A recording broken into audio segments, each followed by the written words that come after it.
press the bell icon on the YouTube app and never miss another update. प्रिय विद्यार्थियों नमस्कार। अपने आगे वाले पार्ट में कल हमने छोड़ा था वही से आगे चल रहे हैं। इस बात का ध्यान रहे ये नए सिलेबस पे आधारित है। आपकी किताबें हैं वो बदल चुकी हैं। मैं नए सिलेबस पे आधारित ही आपको क्वेश्चन करवा रहा हूं। जब भी आपके पास नई बुकें आएंगी तभी यही सवाल आपको मिलेंगे। अपनी एक्सरसाइज नंबर 2.1 तो यहाँ पे मैंने कुछ सवाल लिखे हैं। सबसे पहले एक एक करके उनको हल करते हैं। जैसे सबसे पहले है 2y + 9 = 4। 2y + 9 = 4। पहला सवाल देखो। तो सबसे पहले नियम वही है अपना। पहला नियम क्या है? चर राशि को एक तरफ, अचर राशि को एक तरफ, जो आप पहले पढ़ चुके हो। तो यहाँ पे देखो अचर राशि कौन सी है? 9 है। और 9 को जब भी दूसरे पक्ष में लाएंगे तो उसका चिन्ह है वो बदल जाएगा। प्लस का वो किसका हो गया? माइनस का। इधर कितने y रह गए? 2y रह गए। तो 2y बराबर अब यहां पे देखो 4 में से 9 घटानी है। 4 तो प्लस के हैं और 9 माइनस के हैं। तो यहां पे इस बात का ध्यान रखिए कि घटाएंगे, माइनस करेंगे तब जिसका ज्यादा होगा उसी का उतना ही बचेगा। जिसका जितना ज्यादा होगा उसका उतना ही बचेगा। कैसे? जैसे यहाँ पे 9 किसके हैं? माइनस के हैं। 4 किसके हैं? प्लस के। ज्यादा किसके हुए? माइनस के हुए। तो बचेंगे किसके? माइनस के ही बचेंगे। अब देखो y बराबर ये 2 है ना, 2y का मतलब होता है 2 गुणा में y के। 5 अपनी जगह है, 2 गुणा से किस में आएगा? भाग में आएगा। तो हमारा आंसर आ गया -2 भाग में 5। ठीक है। तो इस तरीके से अपना पहला सवाल है वो हल हो गया। इसी तरीके से दूसरा सवाल देखते हैं अपने। नियम पहला ही रहेगा कि चर को एक तरफ, अचर को दूसरी तरफ। तो देखो 7 कौन आएगा? इधर 3 आएगा। तो 7 और 3 10 हो जाएंगे इधर। तो 3 इधर आते किसका हो गया? प्लस का हो गया। यहाँ पे कितने x रह गए? 2x। आप समझ ही चुके होंगे कि 2x का मतलब क्या होता है? गुणा है, यानी ये गुणा से किस में आएगा? भाग में आएगा। 2 5 10। तो x की वैल्यू है वो कितनी आ गई? 5 आ गई। आगे थर्ड क्वेश्चन देखते हैं अपने। ये 3 है प्लस का। पहला ही नियम अपना काम करेगा यहाँ पे कि जैसे ही चर और अचर को पक्षांतरण करना है सबसे पहले, तो 3 इधर आएगा तो किसका? इधर आते किसका हो जाएगा? माइनस का हो जाएगा। तो y बराबर 10 में से 3 गए, कितने हो गए? 7। तो y की वैल्यू कितनी आ गई? 7 आ गई। इसी तरीके से आगे बढ़ते हैं क्रम में। चौथा सवाल है अपना z + 2 = 6। तो देखो z है, ये नहीं है कि चर राशि तो सर लेफ्ट हैंड साइड की जैसे इधर ही आ रही है, ये लेफ्ट साइड की आ रही है, किस कौन सी तरफ भी आ सकती है।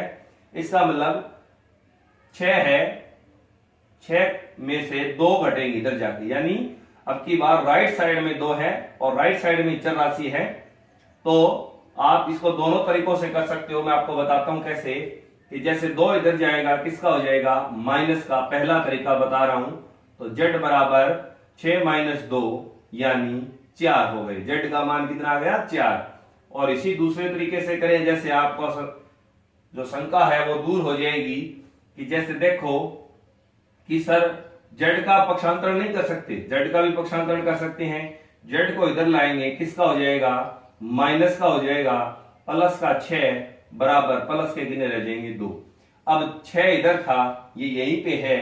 अब इसकी साइड 6 की साइड चेंज कर देंगे तो 6 इधर आते किसका हो जाएगा? माइनस का हो जाएगा। 2 अपनी जगह है, अपनी साइड में है, किसका है? प्लस का है। अब जैसे पहले सवाल में बताया था वैसे ही हो गया सेम। देखो यहां पे किसका ज्यादा है? माइनस का 6 है, प्लस का 2 है। तो ज्यादा किसका हुआ? माइनस का हुआ। तो माइनस के आएंगे उत्तर, कितने आएंगे? 4। जब भी दोनों तरफ माइनस माइनस हो तो माइनस से माइनस क्या हो जाएगा? कट जाएगा। कहने का मतलब हुआ माइनस का माइनस में यदि भाग देते हैं तो प्लस आता है। यानी समान चिन्हों वाली संख्याओं का भाग होने पर मान हमेशा प्लस आता है। समान चिन्हों वाली संख्याओं का गुणा या भाग होने पर मान सदैव प्लस में आता है। ये साइड में कॉपी में नोट कर लेना। क्या नोट करोगे? समान चिन्हों वाली संख्याओं का भाग या गुणा होने पर मान सदैव प्लस आता है। क्या? समान चिन्हों वाली जैसे -2 गुणा -2 क्यों करें तो 4 किसके आएंगे? प्लस के आएंगे। जैसे -2 में -2 का भाग दे तो समान चिन्ह है माइनस माइनस, तो 1 आएगा, किसका आएगा? प्लस का आएगा। तो यहां पे z बराबर कितने हो गए? 4। अब देखो यहां पे आगे वाला जो नेक्स्ट क्वेश्चन है अपना, इसमें देखो t भाग में 5 बराबर 10। तो जो भाग में होता है वो दूसरी साइड में जाते ही किस में हो जाता है? गुणा में हो जाता है। 5 भाग में है, पक्षांतरण करेंगे, 5 जाते किसका हो गया? भाग में था, गुणा में हो गया। तो t की वैल्यू कितनी आ गई? 50 आ गई। t की वैल्यू कितनी हो गई? 50।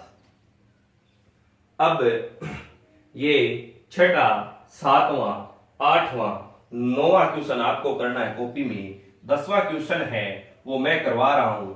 यहां पे देखो 10वां क्वेश्चन ऊपर लिख रहा हूं मैं थोड़ा। 1.6 बराबर y भाग में 1.5। अब गुणा में है, भाग में वो कहां पे चला जाता है? गुणा में चला जाता है। यानी 1.5 को और 1.6 को क्या कर देंगे? गुणा कर देंगे। या तो इनको गुणा कर दीजिए या इनका दशमलव हटा के थोड़ा हल कर लेते हैं। जब भी लास्ट में एक संख्या के बाद में पॉइंट हो तो पॉइंट हटा देते हैं और भाग में क्या लगा देते हैं? 10 लगा देते हैं। इसी तरीके से 15 भाग में क्या हो जाएगा? 10।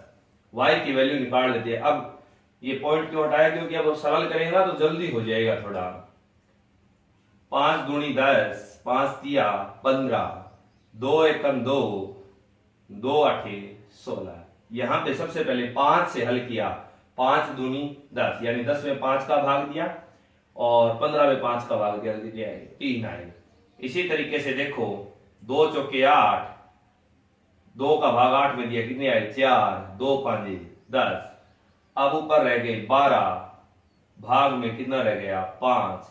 तो ये y की वैल्यू आ गई 12 भाग में 5।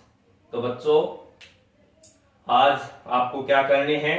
ये आपकी 2.1 प्रश्नावली है वो कंप्लीट हो गई है लगभग। इसके 5 सवाल बाकी हो रहे हैं, वो नेक्स्ट वीडियो में अपने करेंगे कल।